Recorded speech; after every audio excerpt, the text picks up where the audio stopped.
Itu tugasnya di siapa Pak? Tugas SD Kabupaten 1. Apa KM? kepala sekolah mau. Itu kecepatan. Nggih, mboten napa-napa.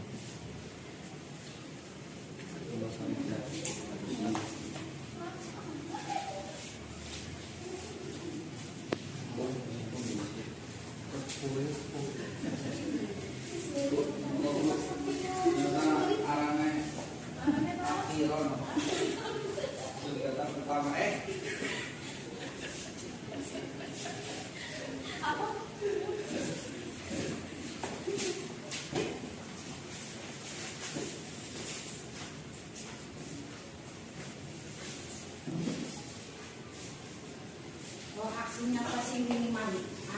Masih jalan. Nggih, sing mati lampu. Mati lampu. Tapi sudah sempat dimulai hari Senin.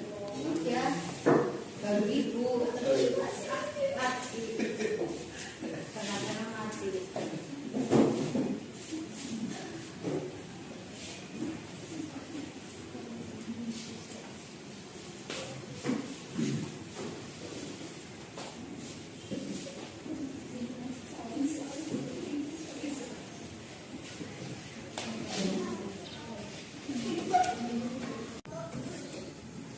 Bismillahirrahmanirrahim. Assalamualaikum warahmatullahi wabarakatuh. Alhamdulillahilladzi arsala rasulahu bil huda wa dinil haqq liyudhhirahu 'alad dini kullih wa kafa billahi shahida.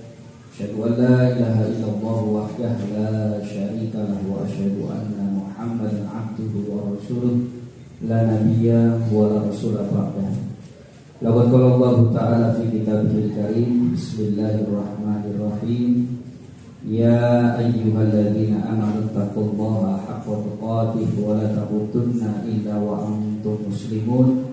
Wa qala nabiyyuna Muhammad sallallahu alaihi wasallam, ittaqillaha haitsu ma kunta wa atbi'is sayyi'atal hasanata tamhuha wa khaliqin nas bi khuluqin hasan. Yang kami hormati Ibu Funesih SPD selaku Kepala Sekolah SD Negeri Bebatan 3, dan yang saya hormati pula Bapak Danang Cipto Adi SPD selaku narasumber, dan yang saya hormati pula segenap Dewan Guru SD Negeri Bebatan 3. Alhamdulillah pada pagi hari ini Allah masih memberikan kita semuanya nikmat yang amat luar biasa, sehingga pada pagi hari ini kita semuanya bisa berkumpul ya, dalam satu majelis yang memang sudah menjadi kegiatan kita yang terencana. Sampai dengan pagi hari ini kita bisa berkumpul, artinya insya Allah Allah ridho dengan kegiatan ini, yaitu kegiatan aksi nyata modul 1.4 budaya positif oleh Padangan Cipto Adi SPD CKP Angkatan 10 SD Negeri Bebatan 3 Kabupaten Brebes. Baik Bapak Ibu yang dimuliakan oleh Allah Subhanahu wa taala, saya Insan Satria Al-Afghani selaku pembawa acara pada pagi hari ini akan membacakan susunan acara yang akan kita laksanakan bersama. Pertama pembukaan, kedua menyanyikan lagu Indonesia Raya, kemudian ketiga sambutan, kemudian keempat kegiatan inti, kelima pembacaan doa, dan yang terakhir nanti penutup. Baik Bapak Ibu yang dimuliakan oleh Allah Subhanahu wa taala, untuk membuka acara pada hari ini mari kita bersama-sama membaca basmalah. Bismillahirrahmanirrahim. Ada suatu perkataan yang baik dari ulama, ihda kulli syai'in bi basmalah. Mulailah segala sesuatu dengan bismillah, insya Allah nanti menjadi amalan ibadah. Baik, selanjutnya yaitu menyanyikan lagu Indonesia Raya yang akan dipandu oleh Ibu Diana SPD. Kepadanya kami persilahkan. Dan para hadirin monggo untuk bisa berdiri.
Baik Bapak Ibu yang dimuliakan oleh Allah Subhanahu wa taala. Selanjutnya yaitu sambutan yang akan disampaikan oleh Kepala Sekolah SD Negeri Pepatan 3 kepada beliau Ibu Hunaisi SPD. Kami persilakan. Assalamualaikum warahmatullahi wabarakatuh.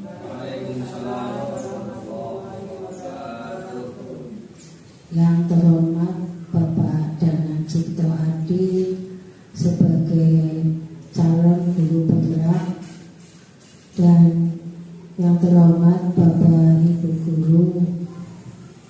Alhamdulillah pada hari ini kita bisa melaksanakan untuk kedua kalinya tugas dari Bapak Danang, yaitu calon guru penggerak. Mudah-mudahan acara pada hari ini nanti bisa berjalan dengan lancar, tidak ada suatu apapun, sukses sampai terakhir nanti di bulan November. Bapak Ibu guru saya hormati, saya akan mengkritik dulu tentang menyanyikan lagu Indonesia Raya. Tolong Bapak Ibu semuanya, kalau kita menyanyikan Indonesia Raya, posisi kita itu tegak. Jadi jangan anak tangan mono, anak turun meja. Itu nanti kalau di sana nggak boleh, harus tegak seperti kayak pada tadi. Jadi seperti ini. Jadi anak sini, anak sini, posisinya seperti ini. Ini untuk kedepannya biar nanti, karena lagu Indonesia Raya itu adalah lagu kebangsaan kita yang kita harus junjung tinggi dan kita harus menghormatinya. Terutama juga nanti kalau dalam pengibaran merah putih itu juga harus hormatnya tegak semua.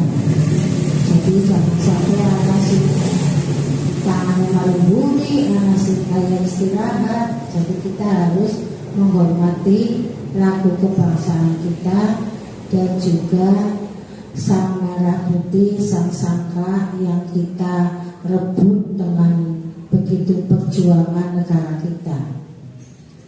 Mudah-mudahan nanti kedepannya kita sudah tahu ya Bu, posisinya seperti apa, nanti bisa dilaksanakan. Bapak Ibu yang kami hormati, alhamdulillah pada hari ini Mas Danang mau mempresentasikan tentang aksi nyata budaya positif. Tentunya budaya positif yang ada di SD kita. Mudah-mudahan nanti kita bisa melaksanakan budaya positifnya itu apa saja dan bisa diterapkan pada anak didik kita. Dan tentunya juga di PMM ya, kemudian di SKP itu juga nanti ada aksi nyata yang seharusnya setiap guru itu bisa mengunggah, mempresentasikan aksi nyata terutama yang dihadapi di kelas masing-masing. Jadi di dalam kelas kan pasti punya masalah yang berbeda-beda. Ada yang anak kecil bandel, ada yang misalnya malas tidak bisa, orang jarang mengerjakan PR. Nah itu bisa dijadikan aksi nyata, disesuaikan dengan sekolah masing-masing guru. Dan saya yakin setiap kelas pasti ada masalah yang harus diselesaikan dan dipecahkan supaya kedepannya kelas itu bisa menjadi anak yang baik dan termotivasi adanya pembelajaran yang hubungannya dengan kurikulum merdeka. Mudah-mudahan nanti ini misalnya menterinya ganti, tidak ganti lagi, sebab biasanya menterinya ganti yang kurikulumnya ganti mana. Makanya yang jadi bawahan seperti guru kepala sekolah itu seperti kayak diombang-ambing. Di sini belum menguasai wis ganti mana. Dulu kurikulum 13 sampai diklat sampai seminggu, saya ingat di Bupes. Belum terlaksana semua, ganti mana. Ya, seperti itulah. Yang penting di bawah kita, makanya selalu menghimbau aja kagetan. Harus selalu siap menerima perubahan yang ada di pendidikan. Marilah kita semuanya, Bapak Ibu, mendengarkan dari Mas Dana presentase tentang aksi nyata. Mudah-mudahan dengan adanya presentase Pak Dana, nanti guru-guru kita di sini akan bisa meniru dan mengunggah aksi nyata yang dihadapi di kelas masing-masing. Minimal sudah ada gambaran aksi nyata seperti itu. Nah, kiranya cukup sekian saja, kurang lebihnya Ibu mohon maaf yang setulus-tulusnya. Wabillahi taufiq wal hidayah.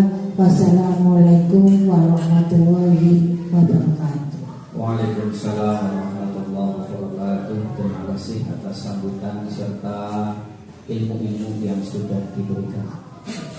Baik Bapak Ibu yang dimuliakan oleh Allah Subhanahu wa taala, selanjutnya memasuki acara inti, yaitu pemaparan kaitannya dengan aksi nyata modul 1.4 budaya positif.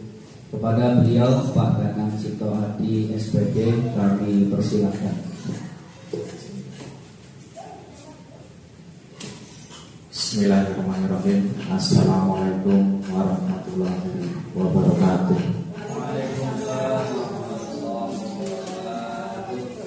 Terima kasih yang terhormat kepada Ibu Kepala Sekolah SD Negeri Tanggal 3 yang telah memberikan waktunya dan izinnya supaya saya bisa memaparkan materi tentang aksi nyata budaya positif di SD Negeri Tanggal 3.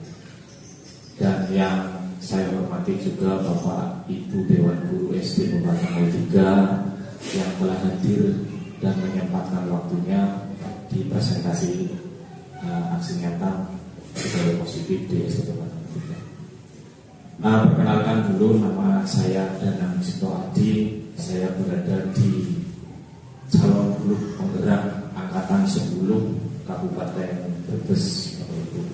Jadi saya lolos di CPP angkatan 10 dan insya Allah ada ke depan sebagai informasi saja, calon guru penggerak itu akan dibuka sampai angkatan 20. Bapak Ibu, jadi yang belum bisa mengikuti seleksi monggo nanti akan dibuka di seleksi 12. Baik Bapak Ibu, penyebaran kali ini saya akan sebarkan di rekan guru SD Kabupaten Wortigan. Jadi budaya positif ini akan saya sebarkan kepada Bapak Ibu semua supaya nanti budaya positif yang saya bikin di aksi nyata ini bisa diterapkan oleh Bapak Ibu semua, termasuk nanti bisa penerapan di anak didik kita semua, Bapak Ibu.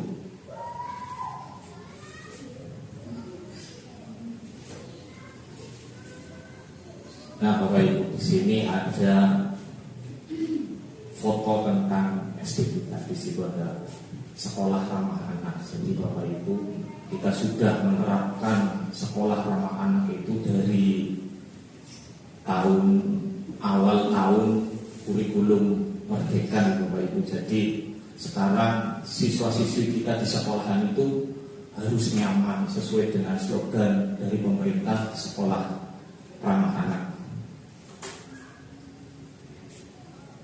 Baik Bapak Ibu, di sini menerapkan pemahaman dan penerapan pemahaman budaya positif. Menerapkan dan penerapan. Jadi menerapkan itu kita masih dalam angan-angan Bapak Ibu. Ini Bapak Ibu, jadi menerapkan, kita itu mempunyai niat dulu. Niat menerapkan pemahaman. Tentunya pemahaman ini akan kita salurkan kepada anak didik kita. Dan penerapan itu berarti aksi nyata kita di lapangan Bapak Ibu. Jadi apa yang sudah kita peroleh hari ini nanti kita bisa terapkan minimal dalam diri kita sendiri, baru nanti yang lebih luas di satu sekolahan. Menerapkan pemahaman dan penerapan pemahaman budaya positif.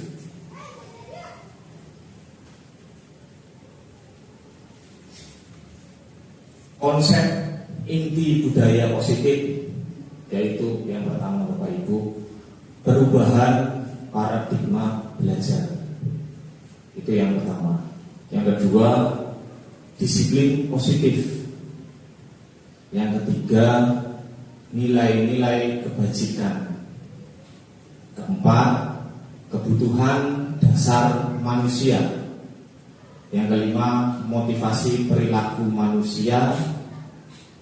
Yang keenam, posisi kontrol guru. Yang ketujuh, keyakinan kelas. Dan yang kedelapan adalah segitiga restitusi. Jadi konsep inti dari budaya positif ini ada 8. Jadi Bapak Ibu semua nanti bisa menguasai konsep. Jadi sebelum kita melaksanakan suatu tindakan atau aksi nyata itu, Bapak Ibu harus menguasai konsep dulu, supaya nanti kita bisa tarik kesimpulan. Ini Bapak Ibu. Jadi konsep dari 8 konsep ini Bapak Ibu harus kuasai dulu. Dari perubahan paradigma belajar, disiplin positif, nilai-nilai kebijakan, kebutuhan dasar manusia, motivasi perilaku manusia, posisi kontrol guru, keyakinan kelas, dan segitiga restitusi. Baik Bapak Ibu, saya akan menjelaskan satu persatu tentang konsep ini. Pembelajaran dengan paradigma baru. Jadi pembelajaran dengan paradigma baru itu merupakan pembelajaran yang dirancang berdasarkan prinsip pembelajaran berdiferensiasi. Bapak Ibu tahu enggak? Berdiferensiasi itu maksudnya apa? Ada yang tahu? Pembelajaran berdiferensiasi. Jadi pembelajaran yang berpihak kepada murid. Jadi di sini kita itu harus bisa memetakan antara si A dan si B, itu kebutuhan belajarnya itu akan berbeda. Jadi pembelajaran berdiferensiasi sehingga para siswa belajar sesuai dengan kebutuhannya, sesuai dengan kebutuhan berdasarkan tahap perkembangan untuk mewujudkan profil Pancasila. Di sebelah sini ada gambar tentang profil pelajar Pancasila. Itu yang pertama, beriman, bertakwa kepada Tuhan Yang Maha Esa, dan berakhlak mulia. Yang kedua, berkebinekaan global. Yang ketiga, gotong royong. Yang keempat, kreatif. Yang kelima, bernalar kritis. Dan yang terakhir adalah mandiri Bapak Ibu. Jadi saya menjelaskan tadi tentang berdiferensiasi itu adalah pembelajaran yang berpihak kepada murid. Jadi nanti walaupun kita sebagai guru saat ini kadang kita lalai untuk membedakan kebutuhan dasar mereka untuk pembelajaran. Jadi misalkan si A itu lambat dengan visual, pembelajaran visual. Ada si B itu justru malah cepat dengan pembelajaran visual. Jadi Bapak Ibu bisa memahami kebutuhan anak didik kita yang setiap hari ketemu itu bisa dipisahkan dengan cara apa supaya mereka itu bisa memahami kita, Bapak Ibu. Selanjutnya, ilusi kontrol. Ilusi kontrol di sini ada 4, Bapak Ibu. Yang pertama, ilusi guru mengontrol murid. Jadi Bapak Ibu tentunya mempunyai ilusi supaya saya itu bisa mengontrol murid kita di kelas, atau saya yang sebagai guru olahraga supaya di lapangan itu kita bisa mengontrol murid kita. Yang kedua, ilusi bahwa kritik dan membuat orang merasa bersalah dapat menguatkan karakter. Kadang kita mempunyai murid yang melakukan kesalahan, itu kita mengkritik murid tersebut supaya mereka itu merasa bersalah, jadi tidak mengulangi kesalahan yang sama. Yang ketiga, ilusi bahwa semua penguatan positif efektif dan bermanfaat. Jadi penguatan positif itu ditekankan kepada murid kita supaya lebih bermanfaat. Yang keempat, ilusi bahwa orang dewasa memiliki hak untuk memaksa. Jadi kadang kita sebagai seorang guru kadang sering memaksa murid kita untuk melakukan hal yang di luar kemampuan mereka, Bapak Ibu.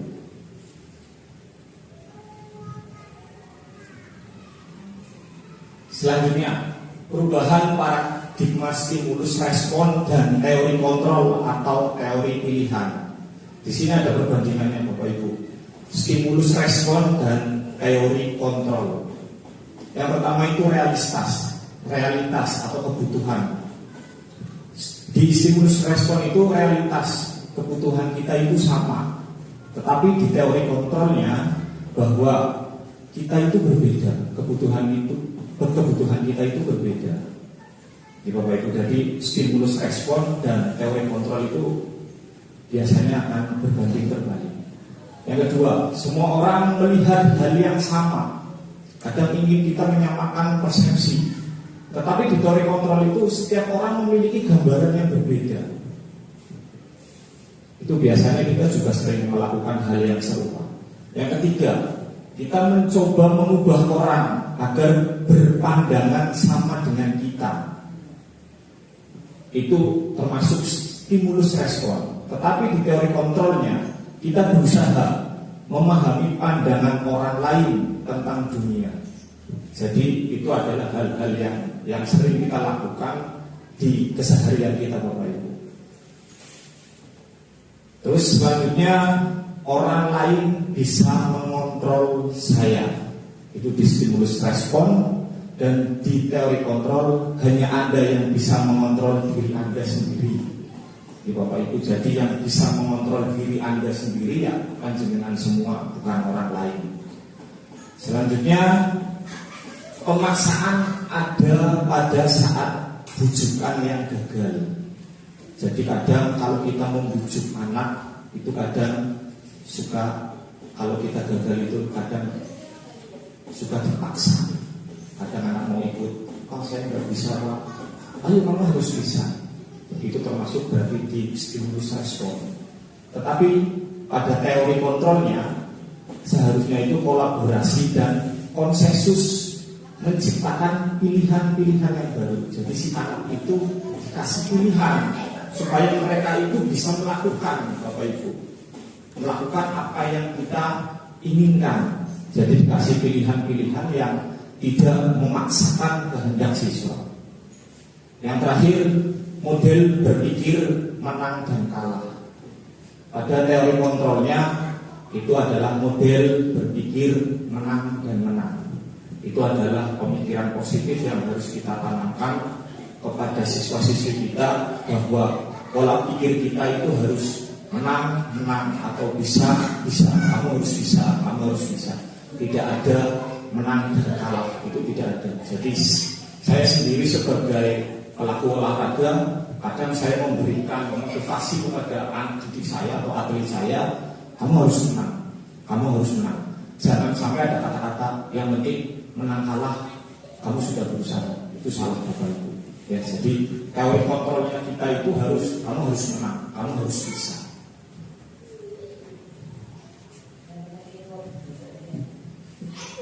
Baik Bapak Ibu, disiplin positif. Di sini yang pertama, makna dari disiplin belajar kontrol diri dengan menggali potensi kita agar tujuan mulia, yaitu sesuatu menjadi seseorang yang kita inginkan berdasarkan nilai-nilai yang kita hargai. Jadi di sini Bapak Ibu menjadikan seseorang, tentunya seseorang itu adalah siswa-siswi kita yang setiap hari kita didik supaya yang kita didik itu mempunyai nilai-nilai yang kita hargai, Bapak Ibu. Jadi yang kedua, pemikiran Ki Hajar Dewantara ini sejalan dengan pandangan Dian Goosen dalam bukunya Restructuring School Discipline tahun 2021. Dia menyatakan bahwa arti dari kata disiplin berasal dari bahasa Latin disciplina, yang artinya belajar. Kata disiplin juga berasal dari akar kata yang sama dengan disiplin, atau murid, bisa juga dikatakan pengikut. Untuk menjadi seorang murid atau pengikut, seseorang harus paham betul alasan mengapa mereka mengikuti sesuatu aliran atau ajaran tertentu, sehingga motivasi yang terbangun adalah motivasi intrinsik, bukan ekstrinsik. Jadi kita itu sebagai seorang leader, seorang guru, harus bisa memimpin murid-murid kita supaya mengikuti jejak kita. Di sini ada mengikuti suatu aliran atau ajaran tertentu. Makanya kadang kita sering melihat berita itu, kadang orang salah mengikuti aliran yang sesat. Jadi kita sebagai seorang itu tentunya harus mengajarkan budaya-budaya positif supaya siswa-siswi kita bisa mengikuti. Minimal kita harus berubah dalam diri kita sendiri supaya anak didik kita bisa mengikuti. Yang ketiga, disiplin diri dapat membuat seseorang menggali potensinya. Disiplin diri dapat membuat seseorang menggali potensinya menuju kepada sebuah tujuan. Sesuatu yang dihargai dan bermakna. Dengan kata lain, disiplin diri juga mempelajari bagaimana cara kita mengontrol diri dan bagaimana menguasai diri untuk memilih tindakan yang mengacu pada nilai-nilai yang kita hargai. Jadi Bapak Ibu, disiplin diri dapat membuat seseorang untuk menggali potensinya. Berarti kita harus terapkan disiplin dulu Bapak Ibu kepada anak didik kita, supaya mereka itu tahu potensi dirinya seperti apa. Jadi kita nanti untuk menggali potensi anak itu mudah, karena anak tersebut sudah mempunyai sifat disiplin. Disiplin baik itu berangkat pagi, disiplin mengerjakan tugas, dan banyak lagi Bapak Ibu. Berikutnya, sebagai pendidik, tujuan kita adalah menciptakan peserta didik yang memiliki disiplin diri, sehingga mereka berperilaku mengacu kepada nilai-nilai kebajikan universal dan memiliki motivasi intrinsik dalam perubahan perilaku ke arah yang lebih baik. Jadi Bapak Ibu, kalau kita mungkin satu sekolahan muridnya disiplin semua, akan terasa sekali perubahan di sekolah, terutama di berangkat sekolah mungkin tidak ada yang terlambat, PR semua dikerjakan. Nah itu kita harus bangun bareng-bareng di Bapak Ibu. Jadi kita sebagai pendidik, tujuan kita adalah untuk menciptakan peserta didik yang memiliki disiplin. Jadi tujuan utama kita adalah untuk menciptakan peserta didik yang disiplin Bapak Ibu. Nah, ini konsep tadi, nilai-nilai kebajikan. tadi kan ada ya Bapak Ibu, nilai-nilai kebajikan, yaitu nilai yang disepakati bersama, nilai yang disepakati bersama, lepas dari suku bangsa, agama, bahasa maupun latar belakang. Contoh dari nilai kebajikan institusi atau organisasi. Contoh nilai kebajikan institusi kita di SD Kebatan 03. Yang pertama itu profil pelajar Pancasila, beriman dan bertakwa kepada Tuhan Yang Maha Esa, berakhlak mulia, berkebinekaan global, gotong royong, mandiri, kreatif dan bernalar kritis. Jadi kita lagi berada di kurikulum merdeka yang tentunya profil pelajar Pancasila ini Bapak Ibu harus kuasai, dari beriman dan bertakwa, terus berakhlak mulia, berkebinekaan global, itu Bapak Ibu harus kuasai. Yang kedua, Ibo Primary Years Program atau PYP, yaitu toleransi, rasa hormat, integritas, mandiri, menghargai, antusias, empati, keingintahuan, kreativitas, kerjasama, percaya diri, dan komitmen. Itu menurut Ibo Primary Years Program. Yang ketiga, keterampilan hidup, dapat dipercaya, lurus hati, pendengar yang aktif, tidak merendahkan orang lain, dan memberikan yang terbaik dari diri sendiri. Ya Bapak Ibu, jadi itu nilai-nilai kebajikan yang nantinya akan kita terapkan di SD Kebatan 03. Menginjak tadi tentang kebutuhan dasar manusia, tadi kan ada juga prinsip-prinsipnya. Kebutuhan dasar manusia. Kebutuhan manusia adalah segala sesuatu yang kita lakukan untuk mendapatkan apa yang kita inginkan.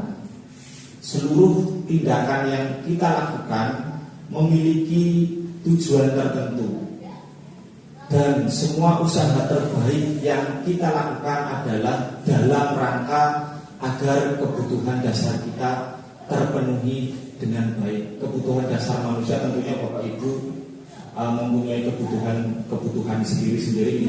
Jadi baik Bapak Ibu guru maupun siswa itu mempunyai kebutuhan dasar. Kebutuhan dasar ini akan dibagi menjadi beberapa. Kebutuhan dasar manusia itu dibagi menjadi 5 Bapak Ibu.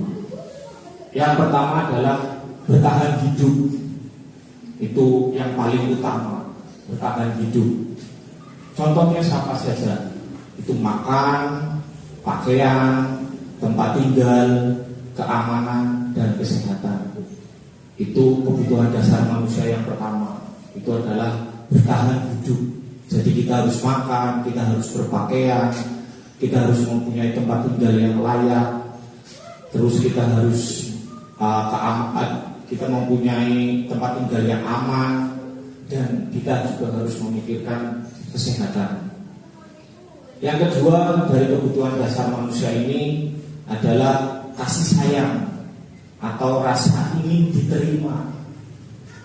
Jadi di sini Bapak Ibu, rasa diterima atau dipedulikan, terus berbagi, kerjasama, menjadi bagian dalam kelompok. Jadi Bapak Ibu, alhamdulillah kita di keluarga SD Kebatan 3 itu kita sudah bisa merasakan ini kebutuhan dasar manusia yang kedua.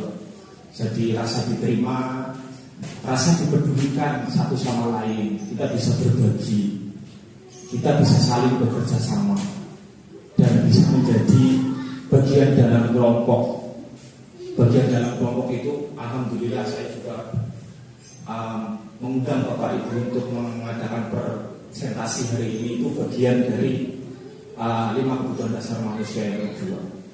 Yang ketiga, penguasaan. Penguasaan itu diantara lainnya adalah harga diri. Harga diri, keinginan untuk dianggap, Terus pemimpin berprestasi diakui dan didengar. Kadang kita mempunyai sifat penguasaan, Bapak Ibu. Kita penguasaan diri itu kadang kita terapkan di kelas. Jadi kita ingin dianggap. Kadang siswa-siswi kita itu kamu harus melihat Bapak Ibu guru yang sedang menjelaskan di depan. Itu adalah sifat ingin dianggap, Bapak Ibu. Terus ingin berprestasi. Contohnya saya ini, Bapak Ibu. Saya ingin lebih berprestasi lagi. Kenapa saya mengikuti CGP Angkatan 10? Untuk lebih berprestasi dan bisa mengetahui tentang banyak hal tentang dunia pendidikan.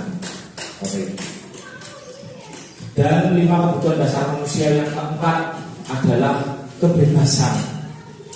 Kebebasan ini terdiri dari mandiri, memiliki pilihan, mencoba hal baru, mampu mengendalikan arah dirinya, Bapak Ibu. Jadi kebebasan ini kita bisa mandiri. Kadang kita bisa mandiri, kadang kita juga perlu berkolaborasi dengan teman sejawat di Bapak Ibu. Jadi terus ada lagi yang mencoba hal baru, Jadi saya juga ingin melakukan hal yang sebenarnya di luar dari keinginan saya untuk mengikuti CGP Angkatan 10 itu. Ternyata banyak hal-hal baru yang saya dapat di pembelajaran calon guru penggerak. Jadi nanti ke depan pas di angkatan 12, monggo Bapak Ibu yang ingin mengembangkan kompetensinya tentang dunia pendidikan dan ilmu tentang pemahaman kita terhadap siswa-siswi kita, nanti di angkatan 12 insya Allah juga akan dibuka, Bapak Ibu. Yang terakhir, 5 kebutuhan dasar manusia adalah kesenangan. Di sini kesenangan itu ada bermain, humor, antusiasme, dan tertawa. Tentunya kita di keluarga SD Kabupaten 3 itu selalu senang ya Bapak Ibu, karena kita biasa bercanda bersama, tertawa bersama, kadang juga menangis bersama. Tapi jarang untuk menangis bersama Bapak Ibu. Jadi kadang lebih banyaknya kita banyak humor bareng-bareng di kantor.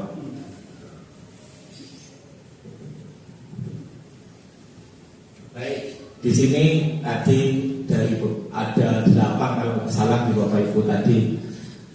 Di sini tentang motivasi perilaku manusia untuk menghindari ketidaknyamanan atau hukuman, Bapak Ibu. Jadi untuk menghindari, kadang murid itu menghindar untuk menghindari ketidaknyamanan atau hukuman, itu akan berjalan untuk mendapatkan imbalan atau penghargaan dari orang lain. Bapak Ibu di sini ada pertanyaan enggak? Paham enggak dengan maksud untuk menghindari ketidaknyamanan atau hukuman? Tetapi di sini ada kata-kata untuk mendapatkan imbalan atau penghargaan dari orang lain. Bapak Ibu paham enggak tentang jalannya alur ini? Motivasi ekstrinsik. Saya kasih contoh Bapak Ibu.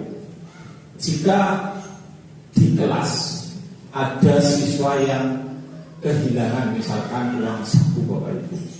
Bapak Ibu tahu siapa anak yang mengambil, tetapi anak tersebut tidak mengakuinya, Bapak Ibu. Jadi anak itu menghindari dari hukuman. Itu dia tidak mengakuinya, Bapak Ibu. Tetapi Bapak Ibu melakukan pendekatan kepada anak tersebut, nanti Pak Guru tidak akan hukum kamu. Yang penting kamu mau jujur. Nah, di situ adalah untuk mendapatkan imbalan. Atau biasanya guru, nanti kamu tak kasih uang sama Pak Guru, tapi uangnya si A bisa dikembalikan. Itulah motivasi intrinsik Bapak Ibu. Jadi kadang kita melakukan hal, tetapi kita tidak tahu apa itu. Nah, itulah motivasi ekstrinsik. Jadi yang sebagai contoh tadi, ada anak kehilangan uang saku atau tabungan misalkan, tapi Bapak Ibu tahu siapa yang mengambil uang tersebut dan Bapak Ibu berusaha untuk mendekati anak tersebut dan memberikan imbalan. Misalkan tadi yang penting uang itu dikembalikan, nanti Pak Guru kasih uang saku. Jadi itu untuk mendapatkan imbalan dan penghargaan dari orang lain. Sudah paham Bapak Ibu? Jadi motivasi intrinsik itu adalah untuk menghindari ketidaknyamanan atau hukuman, itu adalah yang pertama. Dan yang kedua adalah untuk mendapatkan imbalan atau penghargaan dari orang lain.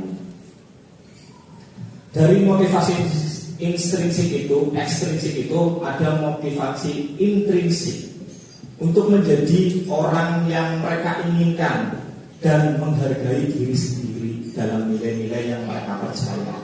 Jadi motivasi intrinsik itu adalah motivasi yang positif Bapak Ibu, untuk menjadi seorang yang mereka inginkan. Kita itu kadang mendorong anak supaya mereka itu bisa seperti mereka, seperti saya di pembelajaran olahraga.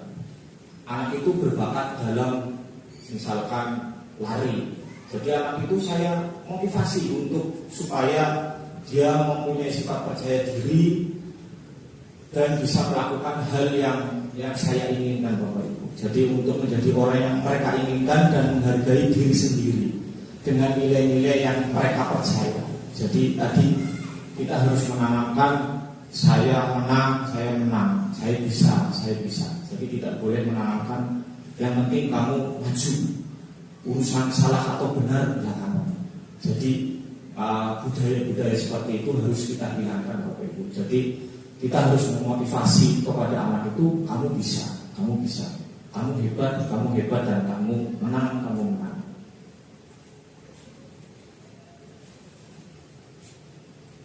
Baik Bapak Ibu, terkaitnya dengan tadi ada hukuman di sini Bapak Ibu.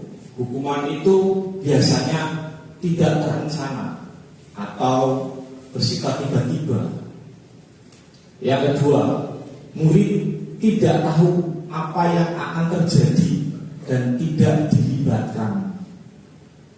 Yang ketiga, bersifat satu arah. Dan yang keempat, berupa hukuman fisik atau psikis. Jadi kadang kita menghukum anak didik itu, misalkan kita lagi mengajar, tiba-tiba anak berisik, itu secara tiba-tiba itu spontan, itu tidak terencana. Tidak ada hukuman yang terencana dalam dunia pendidikan kecuali hukuman di pengadilan. Jadi tidak terencana, sifatnya tiba-tiba. Kenapa kamu ribut di kelas? Itu secara tiba-tiba. Murid tidak tahu apa yang akan terjadi atau tidak dilibatkan. Biasanya kita itu tidak melibatkan anak, kita langsung menghukum. Kamu keluar sana, tidak usah mengikuti pelajaran, kamu di luar saja. Jadi murid itu tidak tahu apa nanti hukuman saya karena saya melakukan kesalahan. Yang ketiga, bersifat satu arah. Jadi kita itu hanya menjudge murid, kamu keluar sana.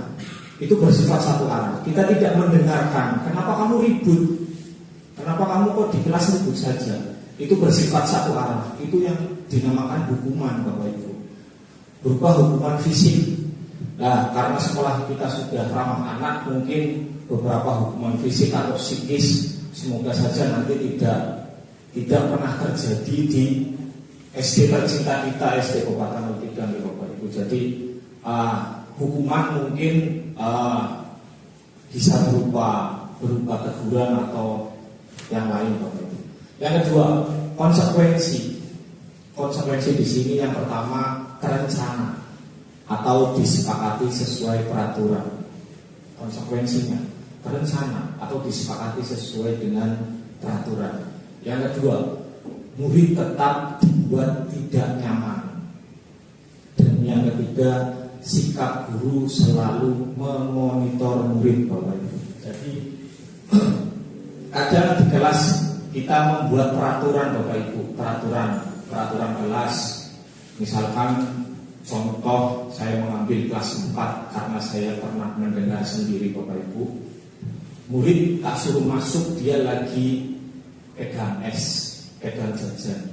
ayo kamu masuk sini, nggak boleh masuk bawa jajan atau bawa es sama Bu Mafirah. Itu adalah peraturan kelas yang sudah disepakati bersama Bapak Ibu. Jadi itu sifatnya terencana. Kita sudah melibatkan anak untuk merencanakan suatu peraturan yang sudah disepakati. Jadi semua anak-anak itu paham dengan aturan tersebut. Itu konsekuensi. Yang kedua, murid tetap dibuat tidak nyaman. Jadi kenapa di sini murid dibuat tidak nyaman Bapak Ibu? Jadi ada anak-anak yang tentunya pasti akan melanggar. Jadi aturan itu pasti ada anak yang melanggar. Itu selalu dibuat tidak nyaman dengan peraturan tersebut.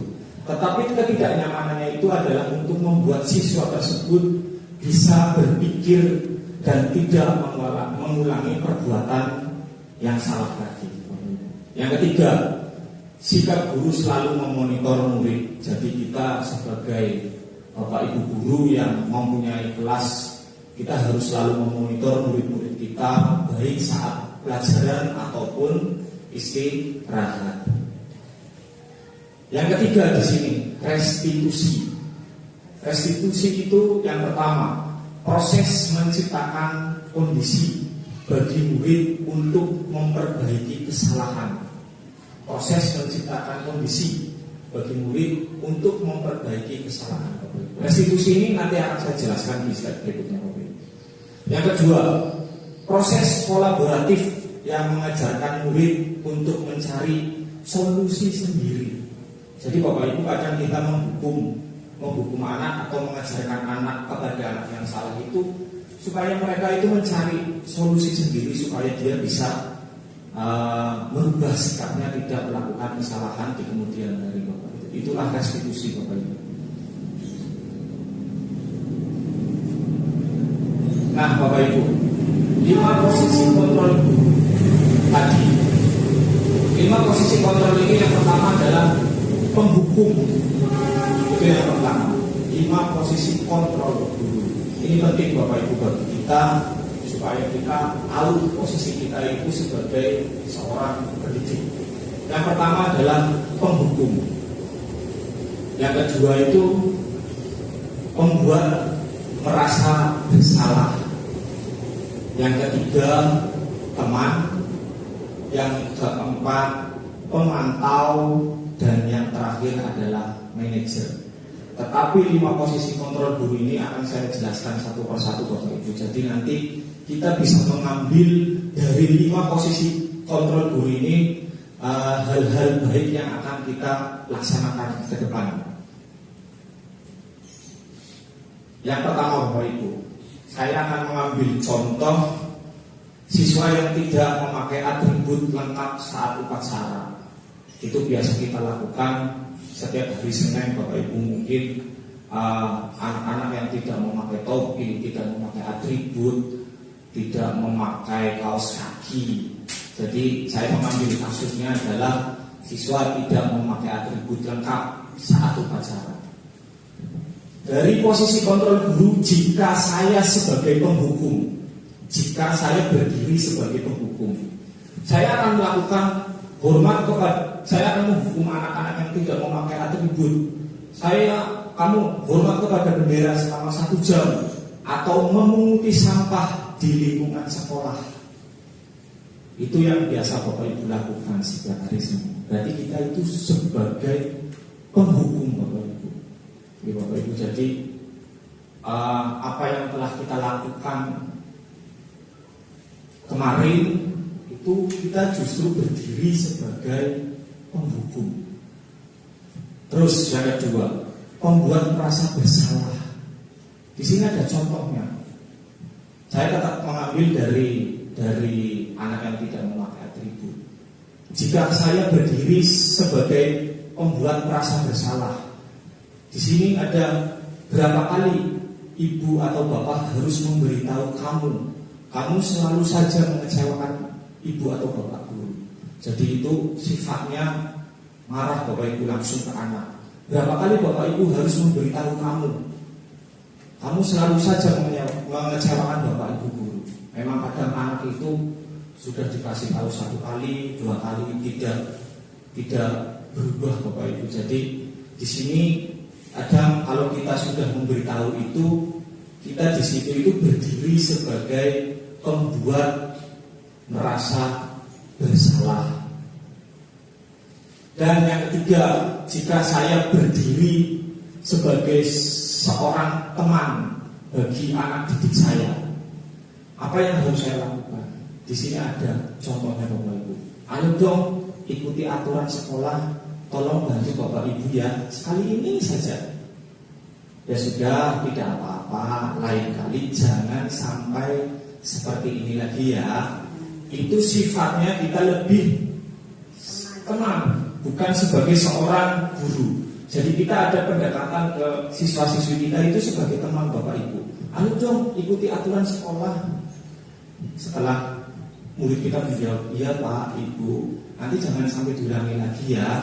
Itu kita berdiri sebagai seorang teman bagi siswa kita, bagi murid kita Bapak Ibu.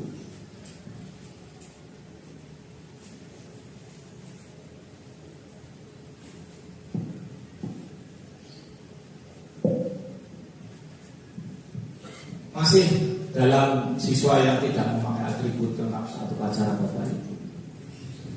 Di sini ada pemantau. Pemantau itu kita berdiri sebagai pemantau. Contohnya, apa yang harus dilakukan? Kamu sudah melanggar peraturan sekolah. Kamu tahu konsekuensinya? Setelah upacara, kamu beli atribut ke koperasi dan jangan diulangi lagi. Jadi kita sebagai pemantau kadang anak-anak yang tidak memakai atribut disuruh masuk ke kelas, dan nanti di kelas kita kasih arahan, kamu telah melanggar peraturan sekolah, tidak memakai atribut. Jadi kamu tahu enggak konsekuensinya? Misalkan konsekuensinya tadi kita sebagai penghukum disuruh hormat bendera selama 1 jam atau mengambil sampah di lingkungan sekolah. Jadi hukuman itu tidak dilakukan, tetapi kita pantau perkembangan anak dari upacara pertama, Senin ini, Senin berikutnya, dan Senin yang akan datang. Itu biasanya anak dikasih tahu dulu Bapak Ibu. Ya, setelah upacara kamu beli atributnya di koperasi sekolah atau di toko-toko yang menjual atribut.